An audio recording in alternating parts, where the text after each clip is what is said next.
Hello दोस्तों, स्वागत है आप सभी का मेरे इस यूट्यूब चैनल में। दोस्तों,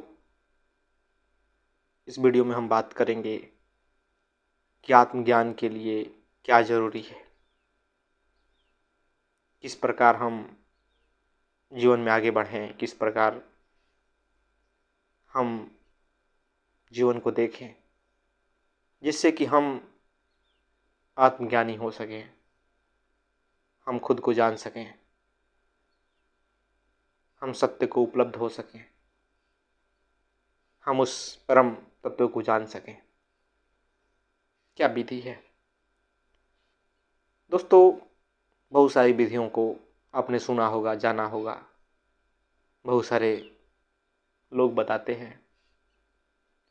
निश्चित ही अगर उससे जीवन में सफलता मिल रही है, आगे बढ़ रहे हैं, बातें समझ आ रही, तो अच्छी बात है। लेकिन मुझे जो सबसे अच्छा लगा, मैं जिसके माध्यम से खुद को समझा,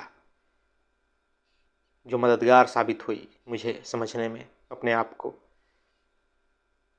वह विधि है नेति नेति का, यानी कि नकार का। क्योंकि सत्य इतना विराट है, वो इतना अनंत है कि हम उसकी अपने विचारों में कल्पना नहीं कर सकते, हम उसे शब्दों में नहीं ढाल सकते। वो समय के पार की चीज है। तो हम किसी संसार की वस्तु से उसको परिभाषित नहीं कर सकते, उसे नहीं दिखा सकते कि देखो मैंने ये बातें बोल दी तो इसमें सत्य समाहित है, इसे तुम्हें सत्य समझ आ जाएगा। या कोई भी व्यक्ति हो, कोई भी ग्रंथ हो, उससे वो आदमी को सत्य की तरफ इशारा ही करता है। वो अपने भीतर सत्य नहीं रखता, क्योंकि सत्य है ही नहीं जिसे कि हम शब्दों में ढाल सके। वो बहुत विराट है, बहुत विराट है, अनंत है, सनातन है। दुनिया की हर वस्तु की एक दायरा है, एक सीमा है। एक समय के बाद वो टूटती है, बिखरती है, मिट जाती है। तो भला जो है मानव का शरीर है, इसके माध्यम से हम सत्य को कैसे समझ सकते हैं? शरीर भी समय के साथ बदलता है, समय के साथ मिट जाता है। हमारे विचार भी समय के साथ मिले हैं, बनते हैं, बिगड़ते हैं, बनते हैं, मिटते हैं। तो इसलिए सत्य के संबंध में हमें नकार को ही लेना पड़ता है। हम जीवन में उसे तो नहीं जान सकते अपने विचारों से, अपने मन से, इस शरीर से। तो ज्ञानियों ने, जो बुद्ध पुरुष हुए, जो संत जन हुए, उन्होंने बताया मार्ग नेति नेति का, कि तुम नकारो, तुम क्या नहीं हो इस बात को समझ जाओ। और ये समझना आसान है। जो अज्ञानी व्यक्ति है, जिसे सत्य के बारे में कोई पता नहीं है, जिसे बोध नहीं है, वो कैसे सत्य तक पहुंच सकता है जब वो सत्य को जानता ही नहीं? किधर बढ़ेगा, किधर मेहनत करेगा जब उसे जरा भी उसके बारे में ज्ञान नहीं है? कैसा होता है, क्या अनुभव होते हैं, क्या बोध होता है, कैसी समझ आती है, तो कहाँ बढ़ेगा वो? निश्चित ही वो भटक जाएगा। कोई कुछ कह देगा कि इधर आ जाओ ये सत्य है, इधर आ जाओ ये सत्य है, ये परमात्मा के तरफ जाने का रास्ता है, तो निश्चित ही वो भटक जाएगा। लेकिन जब हम यह करते चलें कि जो झूठ है, जो माया है, जो भ्रम है, उसको काटते चलें, तो निश्चित रूप से हमारे जीवन में सत्य अवतरित होने लगेगा। हम सत्य की ओर बढ़ने लगेंगे, क्योंकि वास्तव में हमारा स्वरूप वही है। हमारा स्वरूप आत्मा कहा गया है, हम वही हैं, बिल्कुल उससे जरा भी कम नहीं है। लेकिन चूंकि हम अपने आप को कुछ और माने हुए हैं, हमारा संस्कार झूठ में हुआ है, इसलिए हम उस चीज को समझते नहीं, ना हमें उसका बोध होता है, ना हम उसके गुणों से वाकिफ हैं। तो दुनिया में दर दर ठोकर खाते हैं। तो निश्चित रूप से दोस्तों,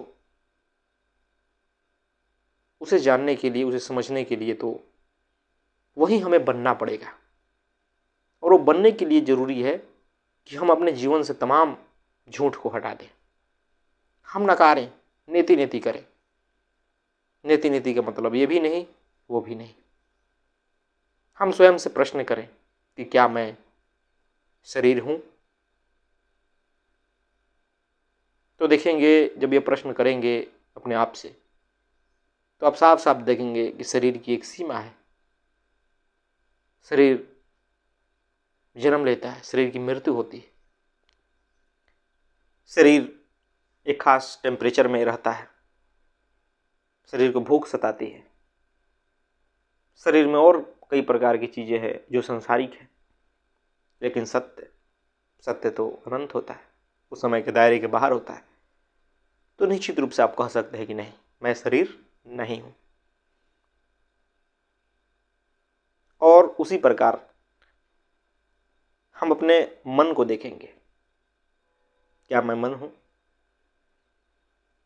तो जब मन को देखेंगे तो उसी प्रकार देखेंगे कि मन भी है जो बदलता रहता है। कुछ समय के बाद कैसा मन है, कुछ समय के बाद कैसा मन है।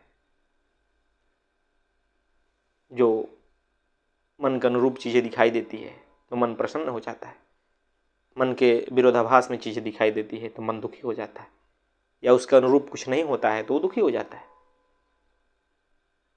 मन क्षण क्षण बदल रहा है, चंचल है। और सत्य तो अस्थाई होता है, सनातन होता है, वो सदा से है, वो कभी नहीं बदलता। तो निश्चित रूप से हम मन को भी काट सकते हैं कि नहीं, मैं मन भी नहीं हूं। विचार भी वही हाल है। विचारों को जब आप देखेंगे तो निश्चित ही पढ़ते हैं, सुनते हैं, अनुभव करते हैं चीजों को, उसी से तो विचार बनते हैं। तो फिर विचार भी शाश्वत कहाँ हुआ? विचार भी तो परिवर्तनशील है। तो फिर हम विचार भी नहीं हुए।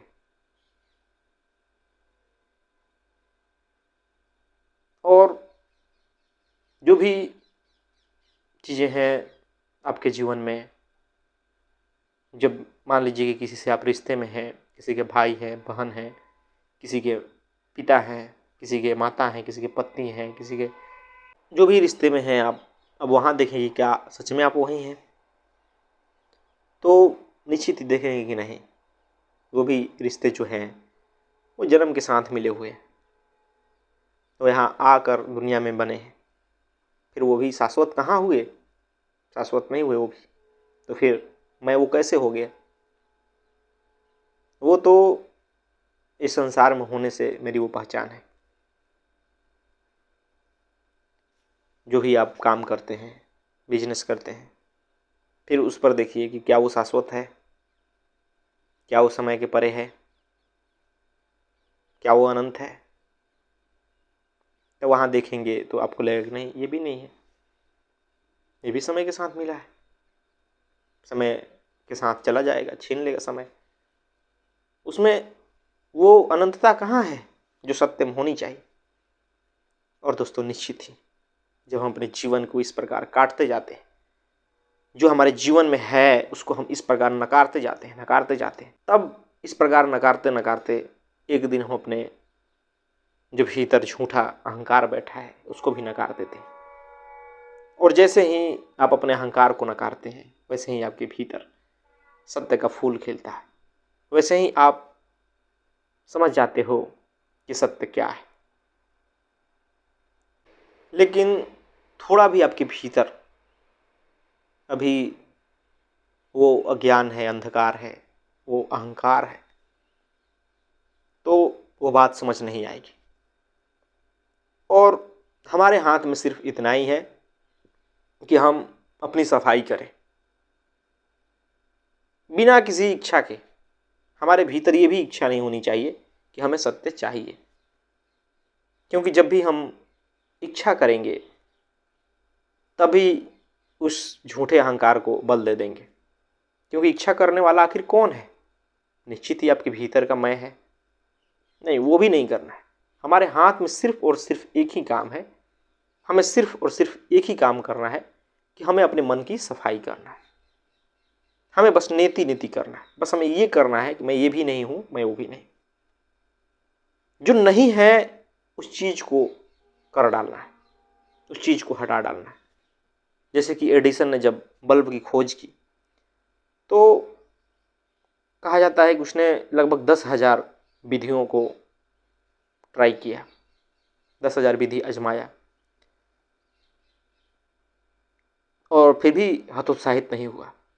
आखिरकार उसने बल्ब का आविष्कार कर दिया। तो किसी ने पूछा कि आपको कैसे लगता था कि आप सफल हो पाएंगे? आपको कैसे लगता था कि कौन सी विधि कारगर होगी? इतने आप असफल होते जा रहे थे तो आपको हतोत्साहित नहीं हुए? आप हतोत्साहित नहीं हुए? तो उन्होंने कहा कि जो मैंने 10,000 विधियां, 10,000 विधियों में जो असफलता पाई, उससे ये बात तो क्लियर हो गई कि ये चीज़ नहीं है। अब मुझे वो दोबारा प्रयास करने की ज़रूरत नहीं थी। तो निश्चित ही मैं सफलता की ओर बढ़ रहा था। 10,000 विधियां मेरे लिए बेकार साबित हुई। ये पता चल गया कि इन विधियों में नहीं है वो। तो मैं और सत्य के करीब हुआ और उस खोज के करीब हुआ। और उसी प्रकार जीवन में भी होता है। जो आप जीवन जी रहे हैं, जैसा मान के आप खुद को जी रहे हैं, निश्चित ही आप देखते होंगे कि उससे जीवन में कोई क्रांति घटित नहीं होती, कोई सुख नहीं मिलता, आनंद नहीं मिलता, प्रेम नहीं मिलता। तो कम से कम आपको सतर्क होना चाहिए, देखना चाहिए अपने आप को, क्या मैं जो जीवन जी रहा हूँ वाकई कारगर है? वाकई जो लोग जीवन को जी रहे हैं, जो भागे जा रहे हैं, उसमें कोई आनंद और मस्ती है? और देखेंगे तो साफ साफ आपको पता भी चल जाएगा कि कहीं नहीं है। जब गहराई से व्यक्ति जीवन को देखता है, समाज को देखता है, तो साफ साफ पता चलता है कि लोग केवल देखा देखी कर रहे हैं, वरना कोई खोज उनके भीतर नहीं है। कुछ नहीं खोजा है जीवन के बारे में, कभी गहराई से विचार नहीं किया।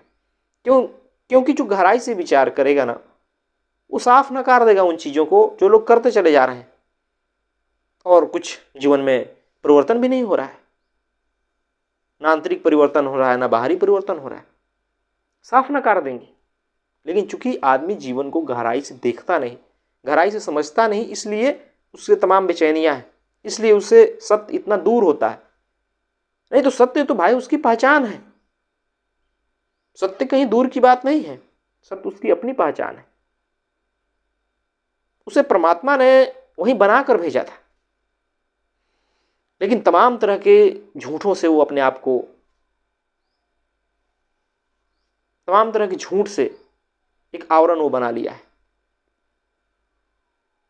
उस आवरण के भीतर वो रहता है, उस आवरण को ही वो सच समझता है। और इसमें समाज की बहुत बड़ी भूमिका है।